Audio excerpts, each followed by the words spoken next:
வாழ்வோம் வாழ்வோம். வாழ்வும் வாழ்வோம். அன்பிற்குரிய பெஸ்ட் டிவி நேயர்களே, மீண்டும் உங்களை சந்திப்பதில் மகிழ்ச்சி அடையும் ரம்யா தியாகு. இப்பொழுது நீங்கள் காணவிருக்கும் இறைவன் ஞானவெளி மேபிரான் ஞானசித்தர் அவர்கள் அருளிய பேஸ்புக் ஞான கவிதைகள் நூல் வெளியீட்டு விழா. இடம் சென்னை ஆலப்பாக்கம் ஞானவெளி ஆனந்த பீடம் ஆசிரமம் 19/10/2021 மாலை 5 மணி.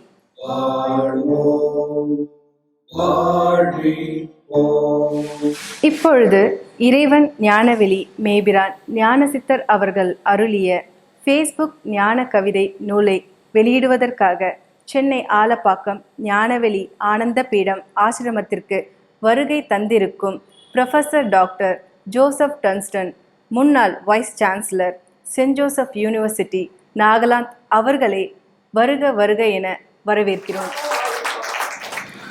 இப்பொழுது முன்னாள் vice chancellor professor doctor Joseph Dunstan அவர்களுக்கு ஞானவெளி ஆனந்த பீடம் சார்பாக திரு முத்துலிங்கம் அவர்கள் மரியாதை செய்கிறார்.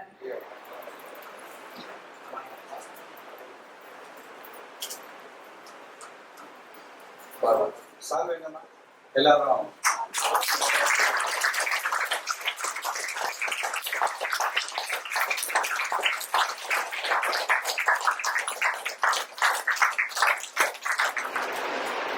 முன்னாள் vice chancellor professor doctor Joseph Dunstan அவர்கள் இறைவன் ஞானவெளி மேபிரான் ஞானசித்தர் அவர்களுக்கு பொன்னாடை போற்றி மரியாதை செய்கிறார்.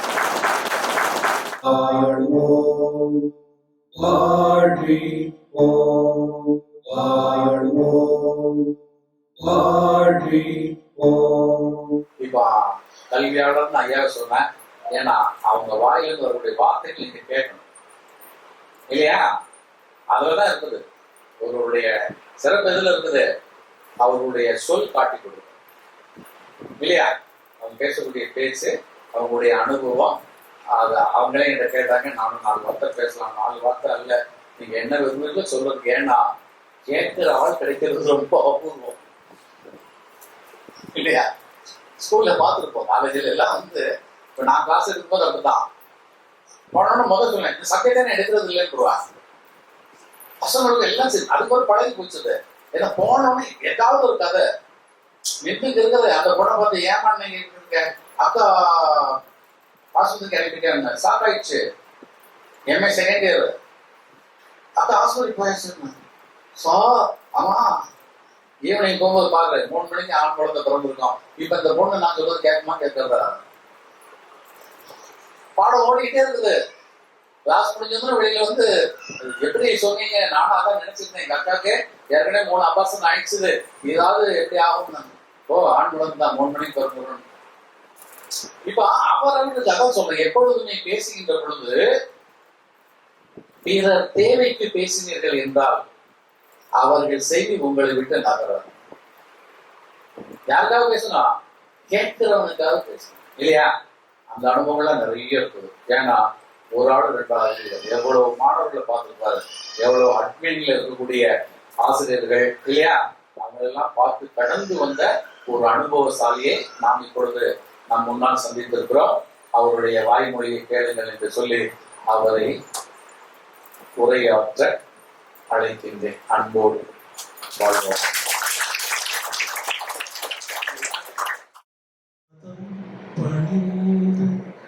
சிரம் வணங்கி நின்றாள் பணிந்து உண்மை நமஸ்கரிக்கின்றேன்.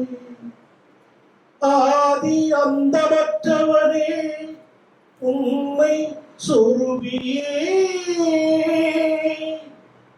மூலக தேவனே உன்னை நமஸ்கரிக்கின்றேன். மூலக தேவனே உமக்காராதனை, மூலக தேவனே உமக்காராதனை,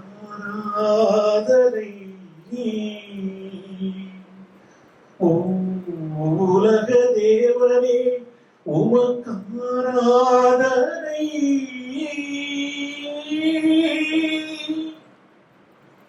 என்னை படைத்து காத்து வரும் நாதா, பேச நான் தான். இறைவன் ஞான வழி பிரானவர்களை சந்திப்பேன் என்று நான் வாழ்வில் நினைத்ததில்லை. ஏறக்குறைய ஒரு மாத காலமாக என்னை பொறுத்த அளவுக்கு நான் குரு சிஷ்யன் என்றெல்லாம் புத்தகங்களை நிறைய வாசித்திருக்கின்றேன். நேற்று கூட அதை பேசினேன். அப்பொழுது என்னுடைய எனக்கு எப்பொழுதுமே வழிகாட்டியாக நிறைய நிறைய செயல்களில் இருக்கின்ற ஆழ்வியம் நாங்கள் பயணப்படும் பொழுதெல்லாம் இறைவனுடைய அந்த வீடியோக்களை தான் நாங்கள் கேட்டுக்கொண்டே வரும் பொழுது நான் ஒரு நாள் சொன்னேன், எப்படியாவது இவர்களை நான் சந்திக்க வேண்டும், பார்க்க வேண்டும். கார விலையில் வந்த பொழுது கூட அருகில் தான் அனந்தனார் கோயிலே கல்லூரியிலே பணிபுரிகிறேன். கார விலையில் வந்தது போல கண்டிப்பாக பார்க்க வேண்டும் இருந்தால் பல்கலைக்கழகத்தில் இருந்து துணைவேந்தரிடம் இருந்த அழைப்பு என்னால் அன்று மாலையில் வர முடியவில்லை. 8 மணிக்கு தான் வந்தேன். அவர்கள் அன்று ஒரு புத்தக நூல் வெளியீட்டு விழாவில் இருந்து சென்றிருக்கிறார்கள். எப்படியாவது பார்க்க வேண்டும், கண்டிப்பாக வர வேண்டும் அப்படின்னு நினைத்தேன். நானே எனக்கே புரியவில்லை. இன்னும் நான் சொல்லுவதென்றால், இந்த வியப்பு கடலில் நேற்று மாலையிலிருந்தே மூழ்கி விட்டே நான் இன்னும் வெளியே வரவில்லை. இன்னும் வெளியே வரல.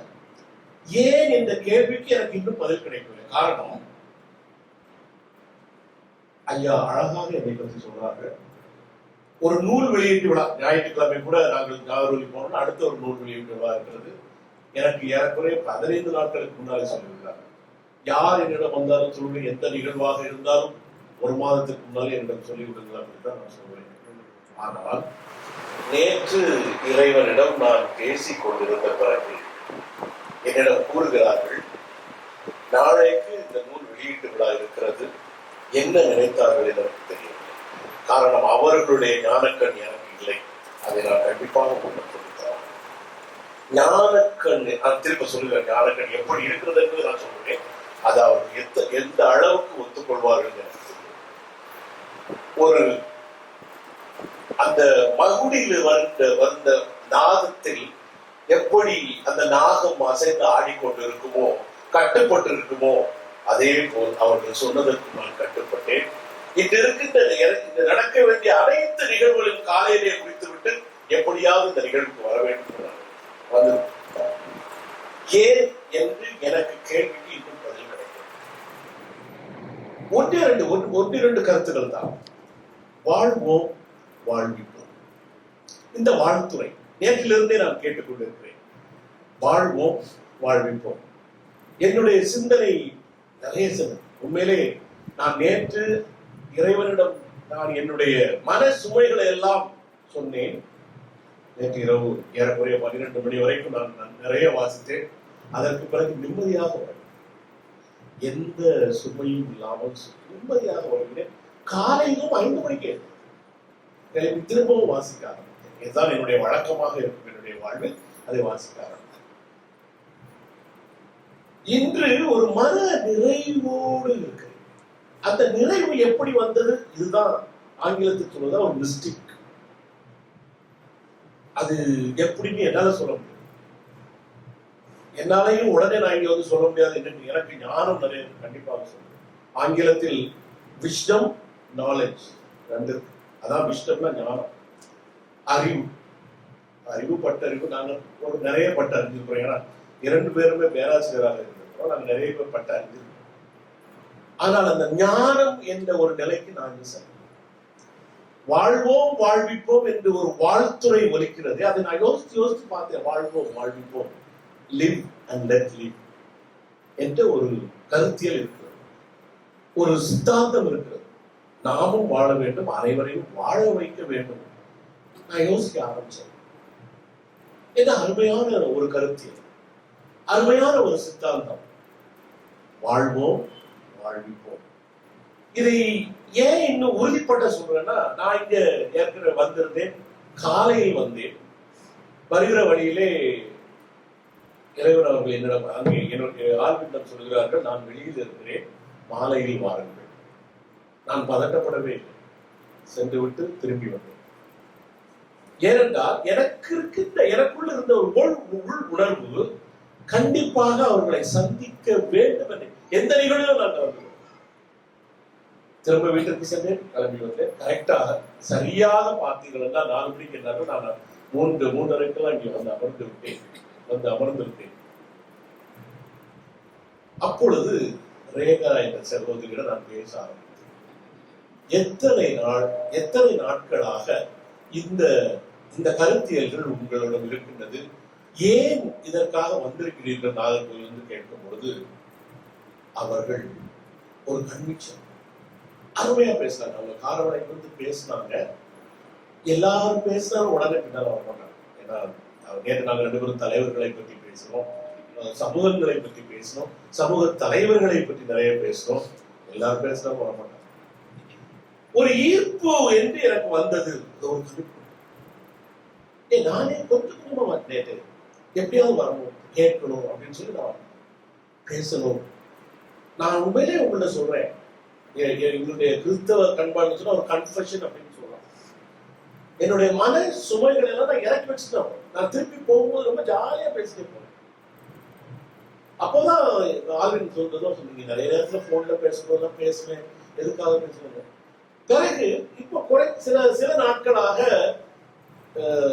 ஆல்வின் என்ன கேட்கிற சில கேள்விகள், இந்த வாழ்வுக்கு அர்த்தம் என்ன அப்படின்னா நிறைய கேள்வி கேட்டு நான் யோசிக்க ஆரம்பிச்சேன். நான் ஒரு ஆய்வாளராக, கல்லூரி பேராசிரியராக, இயக்குநராக, முதல்வராக, துணைவேந்தராகலாம் மாறி இருக்கிறேன்.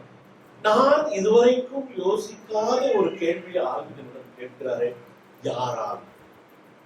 யாரால் இந்த கேள்வி வந்தது அப்படிதான் நான் கேட்டேன். கண்டிப்பாக அங்க ஒரு குரு இருக்க வேண்டும், அவர் சிஷியராக இருக்கிறார். நிறையவே பேசுவேன், ஆனால் சரியான ஒரு பதிலை நான் சொல்ல முடியும். நான் உண்மையை சொல்றேன், எனக்கு எது இல்லையோ நான் இல்லைன்னு சொல்லிடுவேன். சரியான ஒரு பதிலை நான் சொல்ல முடியும். அப்ப இந்த வாழ்வோம் வாழ்விப்போம் எப்படி, யாரால் வாழ்வோம் வாழ்விப்போம் என்று ஒரு சித்தாந்தத்தை சொல்ல முடியும் என்றால் வாழ்ந்தவர்களால் மட்டுமே தான் இந்த சித்தாந்தத்தை சொல்லணும். தயவு செய்து ஞாபகம், வாழ்வோம் வாழ்விப்போம் என்று வாழ்ந்து காட்டியவர்கள் அமர்ந்திருக்கின்றார்கள், வாழ்வின் எல்லா அம்சங்களையும் உணர்ந்திருக்கின்றார்கள். எனவேதான் வாழ்வோம் வாழ்விப்போம். நான் எனக்கு என்னைய சில வாழ்வோம் வாழ்விப்போம் அப்படின்னு சொல்றது அப்படியெல்லாம் சொல்லக்கூடாது நான் நினைத்தேன். வாழ்வோம் வாழ்விப்போம் என்று உணர்வு பூர்வமாக அந்த வார்த்தை வெளியே வர வேண்டும். ஏன்னா எனக்கு இப்ப அப்போ உண்மையில ரொம்ப பரீட்சை. வாழ்வோம் வாழ்விப்போம் யாருக்காக? மனித சமூகம். அடுத்தால எனக்கு உடனே அது வந்தது. திருப்பி நேற்று நான் நாளைக்கு ஏதாவது பேசணும், கண்டிப்பா பேசுகிறேன். அவர்களை பற்றி நான் பேச வேண்டும், அவர்களுடைய எழுத்துக்களை பற்றி பேச வேண்டும். ஒரு நாளில் அவர்களுடைய எழுத்துக்களை என்று கண்டிப்பாக என்னால் கிரகிக்க முடியாது. அழகாக 3 வாக்கியங்கள் எனக்கு அறிவித்தார். மனிதனாக வாழ், மனிதனாக வாழ், மனிதனுக்காக வாழ், மனிதனோடு வாழ். இந்த சித்தாந்தத்தை உருவாக்க வேண்டும் என்றால் முதலில் மனிதனாக இருந்திருக்க வேண்டும். உண்மையிலேயே இது ஒரு பெரிய கேள்வி. நாம் இன்று மனிதர்களாக வாழ்ந்து கொண்டிருக்கின்றோம். ஒவ்வொருத்தரும் கேட்டோம், நான் கேட்டு பார்த்தேன். உண்மையிலேயே நான் மனிதராக வாழ்ந்தேன். நான் ஏன்னா ஏற்கனவே என்னுடைய உணர்வுகள் எல்லாம் கொண்டுட்டேன். கல்வி சேவையில கல்விக்காக நம்ம சேவை செய்யணுமா, படத்துக்காக சேவை செய்யணும் கேட்டு எனக்கு இன்னும் பதில் கிடைக்கல. நேற்று கொஞ்சம் பதில் வந்து நான் கொஞ்சம் அழகா வந்துட்டு இருக்கேன். அதனால இனிமேல் எனக்கு கிடைத்த ஒரு அறிவை மற்றவர்களுக்கும் நான் பகிர்ந்து அளிக்க வேண்டும். அந்த உணர்வோடு என்னுடைய நான் யாருக்குறைய 38 வருஷம் டீச்சிங், 38 வருஷம் இன்னும் பண்ணிட்டே இருக்கேன். இன்னும் என்னுடைய நிறைய பேர் பிஎச்டி இப்ப பண்ணிட்டு இருக்காங்க, நான் பண்ணிட்டே இருக்கேன். அப்போ எனக்கு சில ஆர்வம் தெரியும். நான் இப்ப சென்னைக்கு வந்திருக்கேன்னா என்னுடைய மாணவர்களுக்காக இன்னும் புத்தகம் பைத்தியக்காரன் கூட என்னை அழைத்திருக்கிறார். இவர்கிட்ட பிஎச்டி பண்ண யூரியா புத்தகம் அவங்க வாங்க வைக்கிறாங்க. உண்மையிலே சொல்லுங்க. ஏன்னா அதுதான் நாங்க அழகாக சொன்னார்கள், இந்த வியாபாரமாகி விட்ட நிலை. நான் வாங்கி கொடுத்தா மத்தவங்க என்னை திட்டுறாங்க. என்னை நேற்று நிறைய பேராசிரியர்கள் என்னை திட்டுறாங்க.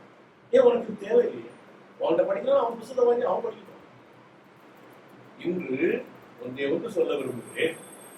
நாகர்கோவிலே காரவளையிலே ஒரு புத்தக வெளியீடு நடந்தது. நான் திருப்பி வந்த போது ஆளுநரிடம் கேட்டேன், புத்தகம் கிடைக்கவில்லை. கண்டிப்பாக நாம் சென்னைக்கு சென்றால் தான் கிடைக்கும். அன்றிலிருந்து நான் தீர்மானித்தேன், சென்னைக்கு செல்ல வேண்டும், அந்த புத்தகத்தை வாங்க வேண்டும். ஆனால் இறைவனுடைய ஒரு திரு அருள் நேற்று எனக்கு வரவேற்பு அளித்தவர்கள் அழகாக சொன்னார்.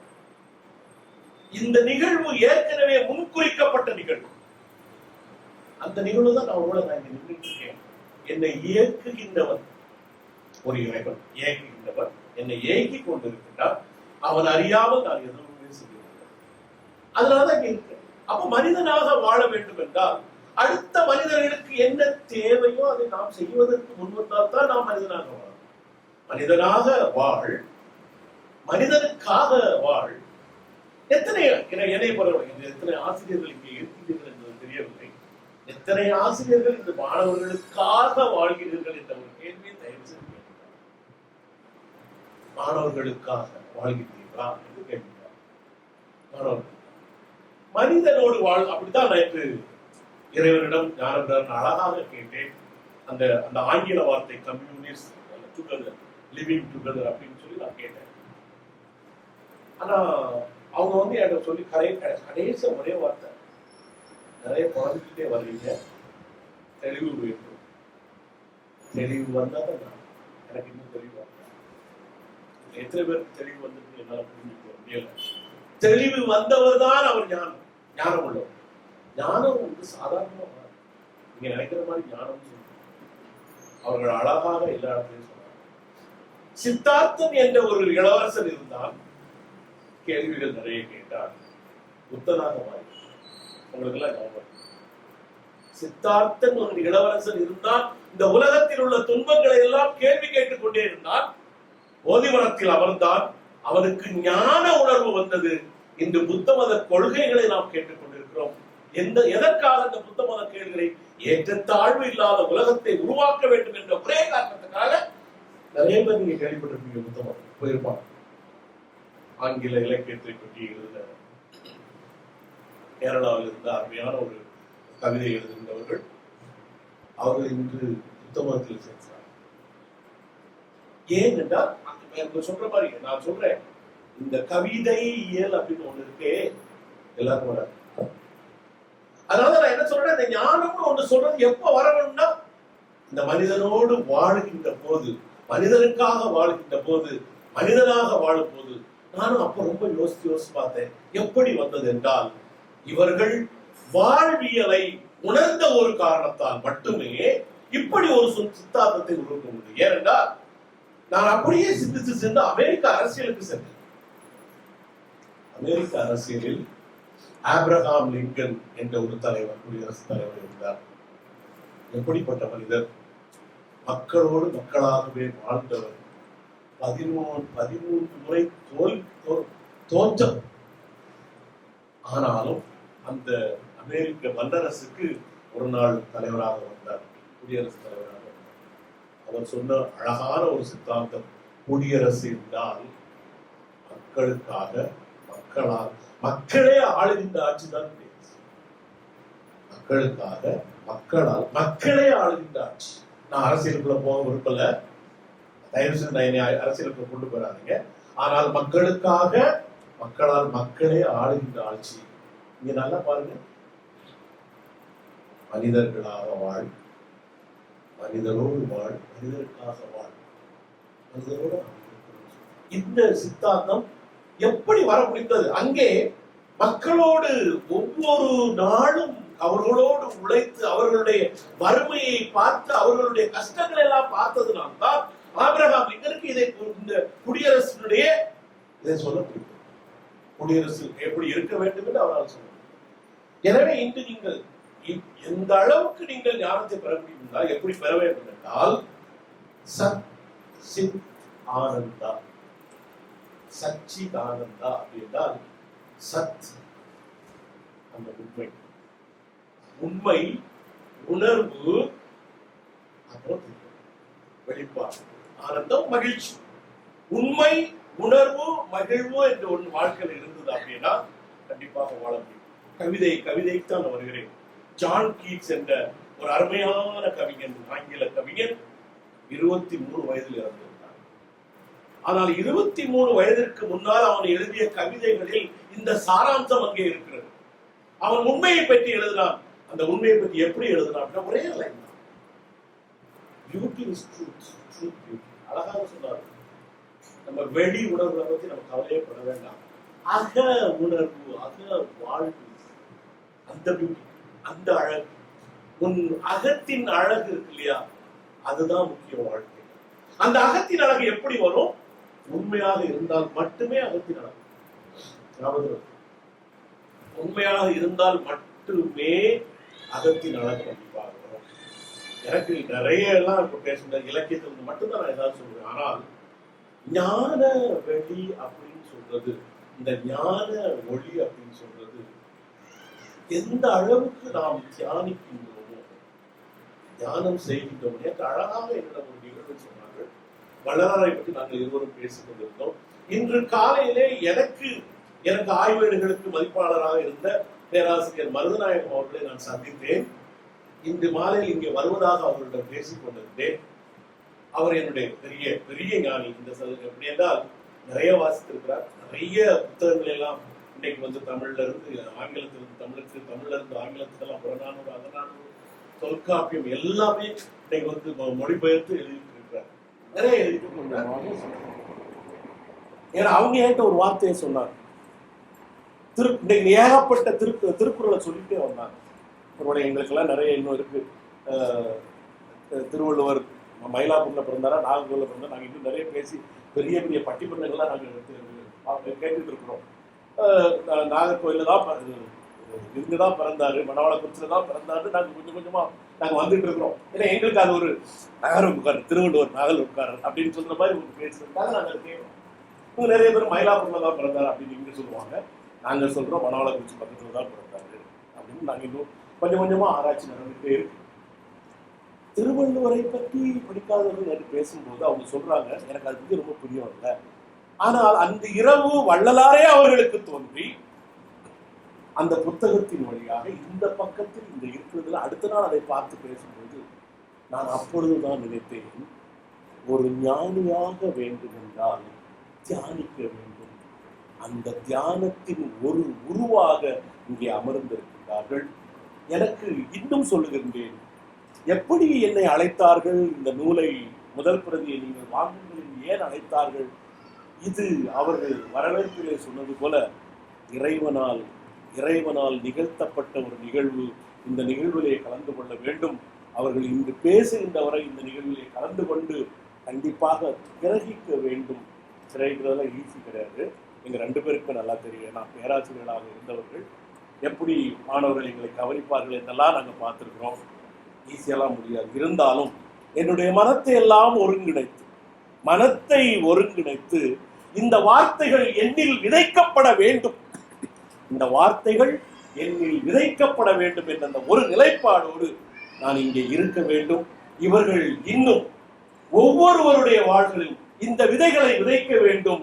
மனிதனாக வாழ்கின்ற இந்த மக்கள் மனிதர்களுக்காக வாழ வேண்டும், மனிதனோடு வாழ வேண்டும் என்ற சித்தாந்தத்தை எல்லா இடத்திலும் சென்று உருவாக்க வேண்டும் என்று உங்களிடமெல்லாம் இறைஞ்சி வாய்ப்புக்கு நன்றி பாராட்டி விடைபெறுகின்றேன். நீங்கள் ஆவலுடன் எதிர்பார்த்து கொண்டிருந்த இறைவன் ஞானவெளி மேபிரான் ஞானசித்தர் அவர்கள் அருளிய ஃபேஸ்புக் ஞான கவிதைகள் நூல் வெளியிட பெறுகிறது.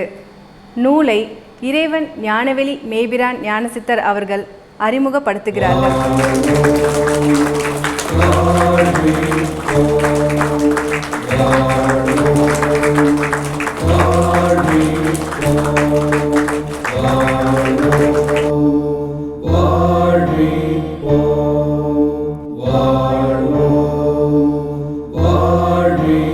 முதல் பிரதியை முன்னாள் vice chancellor professor doctor Joseph Dunstan அவர்கள் இறைவன் ஞானவெளி மேபிரான் ஞானசித்தரிடமிருந்து பெற்றுக்கொள்கிறார்.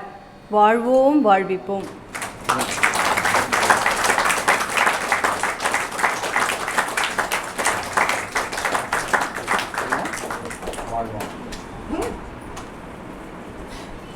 40 பிரதியை திரு கோபால் அவர்கள் வாங்கிக் கொள்கிறார்.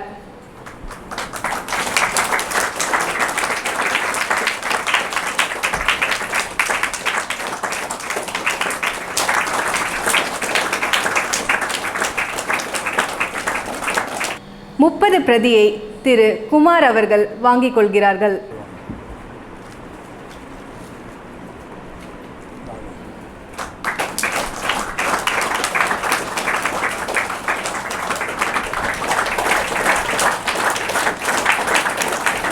ஞான கவிதைகள் நூலின் 30 பிரதியை திருமதி தேவி அவர்கள் வாங்கிக் கொள்கிறார்.